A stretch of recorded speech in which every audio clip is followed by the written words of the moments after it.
Episode 3317, Hope for Your Marriage. Moms, it's time to rediscover, rejuvenate, and renew who you are in mind, body, and spirit. Welcome to Create Your Now, Your Best Selfie, the show to help you do just that. Here's your host, certified life coach, personal trainer, and nutritionist, Christiane Wargo.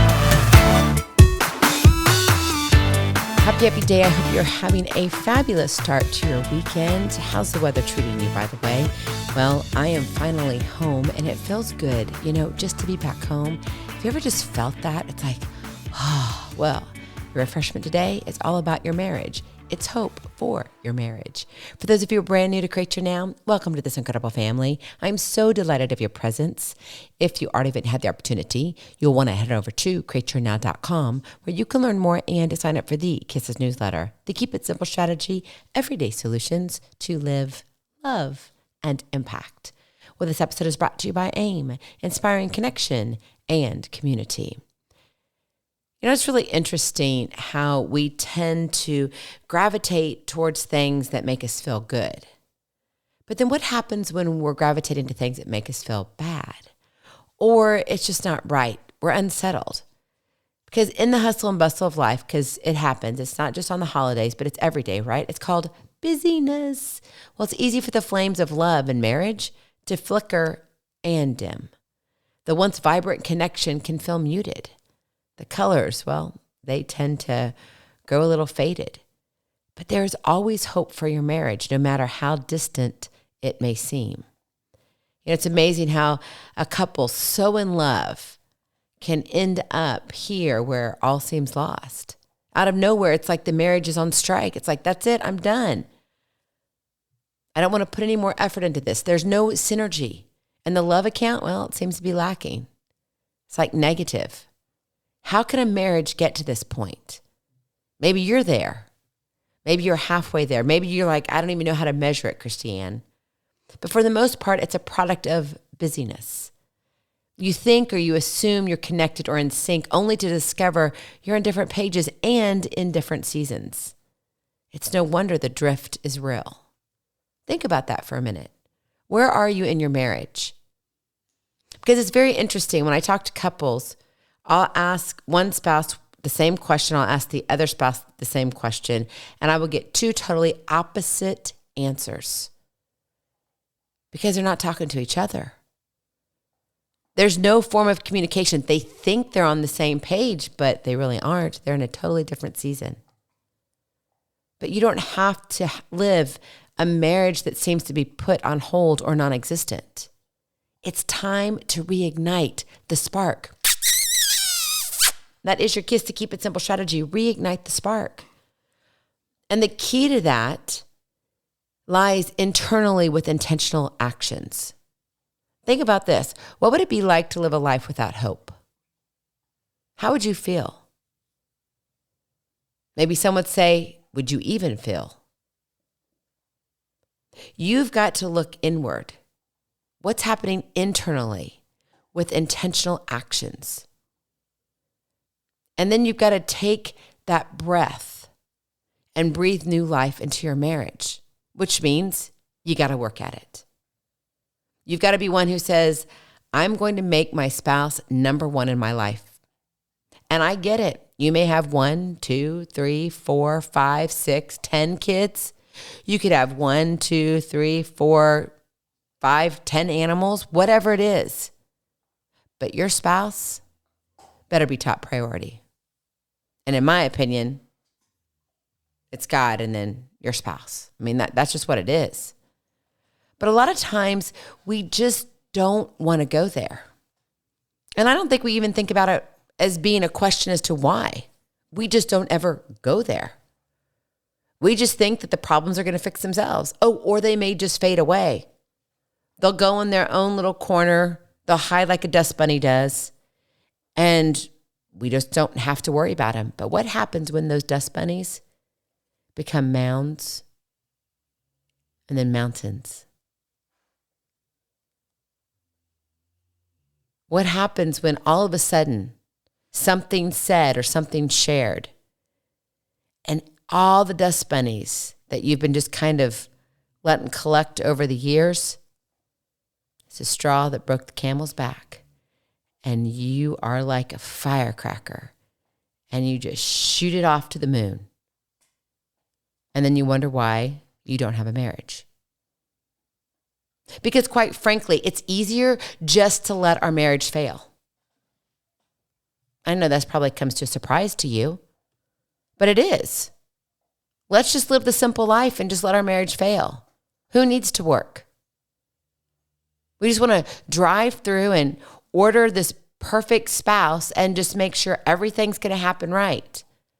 There are too many moving parts in life to have a life that's perfect. You won't get that, my friend, till the other side. So at some point, you have to get real and raw with yourself. Reignite the spark. And that spark lies internally with intentional action. So what does that look like in real life? Number one, communicate in love. Don't just have conversation, but have conversation in love. Often the root of marital discord, right, stems from a lack of open and honest communication out of love. That honesty can't be, I'm going to be a jerk and just tell you how I think about you. I'm going to be real and blunt. You can be real, but soften the edges. You don't have to sit there and hit them, just straight on. Right? You can soften the edges. Take the time to sit down with your partner and truly listen to their thoughts, their feelings. Validate their emotions. And also share your own in a safe, non-judgmental space. As Maya Angelou wisely said, I've learned that people will forget what you said, people will forget what you did, but people will never forget how you made them feel. How do you make your spouse feel? Are you kind? I didn't say you got to be nice. I said, are you kind? There's a difference. Do you communicate in love? Or is it out of spite? I find it hard to believe that most of us treat our spouses better than we treat a stranger or even our colleagues, which is really sad. But we put on that facade every single day, and we're all sweet, we're all kind. But man, we come home and we just let the lion roar. How unfair is that? Now, I get and understand, okay, well, it's a safe place at home, so I should be able to be my real self. Well, my friend, you need to be your real self all the time across the board. Yes, you have to watch what you say because you don't share everything with everybody, but that doesn't mean that you lack the realness and the person you're becoming.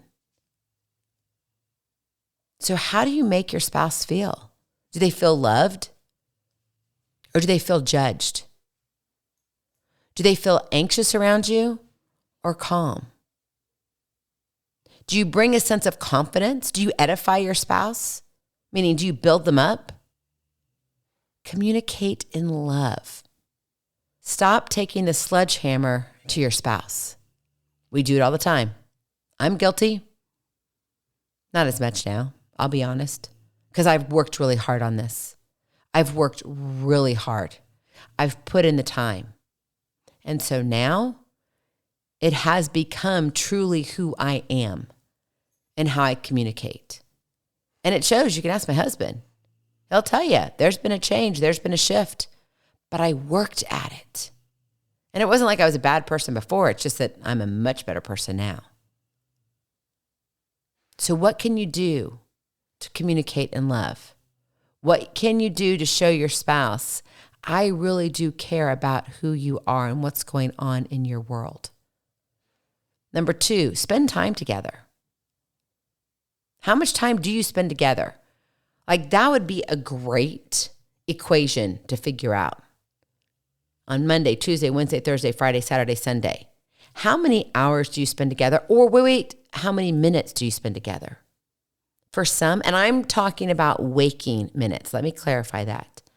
Not sleeping, actual waking minutes. So let's say you go to bed at 10, but you really don't fall asleep till 11. So that would be an hour.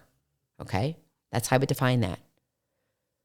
So what is that time? What does it look like?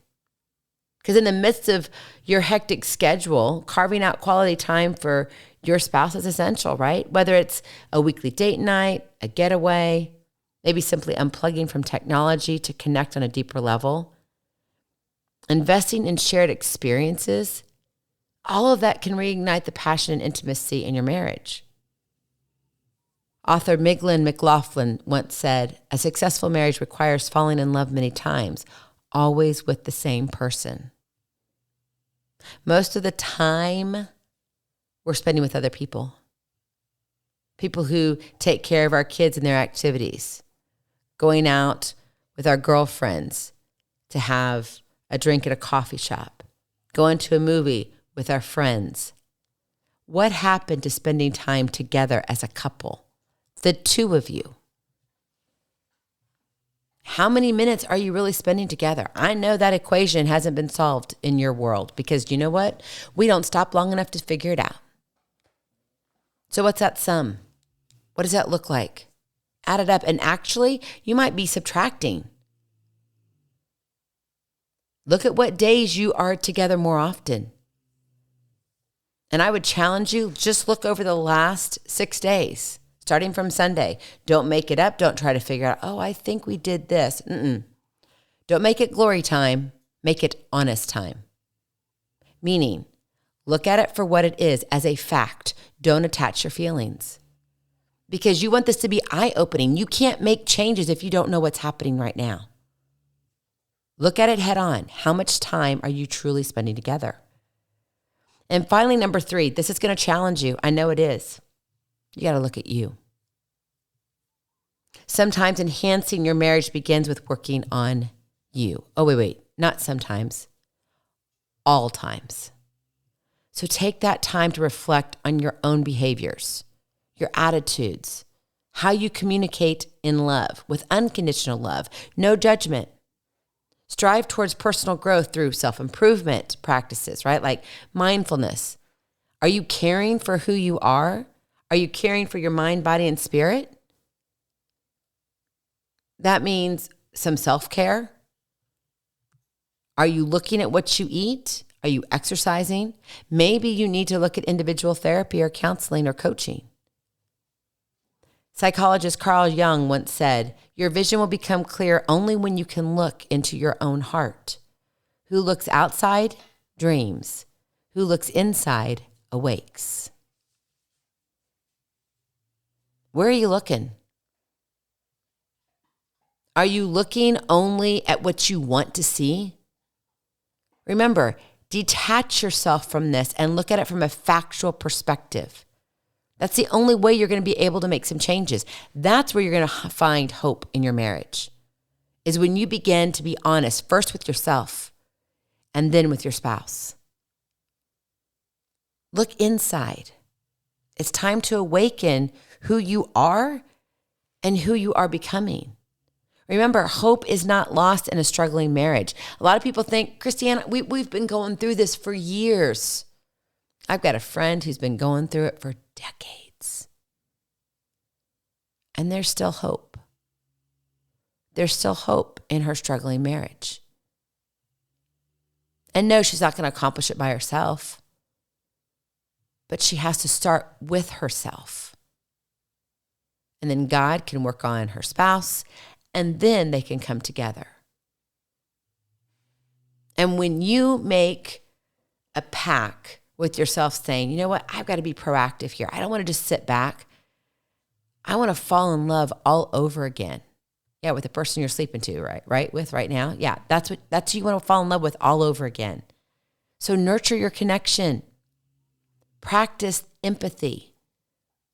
Connect on a deeper level. Understand where they're coming from. Ask questions. And when you do all that, you get to breathe new life into your marriage. And you can create your now. Go in peace. Be present. Be incredible. Be you. I love you so very much. I cannot wait to see you on the other side. Blessings, hugs, and lots of love. We'll talk to you real soon. Have a glorious, blessed day. Bye-bye. Feeling inspired, ready to train for life and love your journey? Visit createyournow.com for more incredible resources to help you along the way. We'll see you next time on Create Your Now, Your Best Selfie. And remember, always be sure you consult your physician before beginning any health and fitness plan.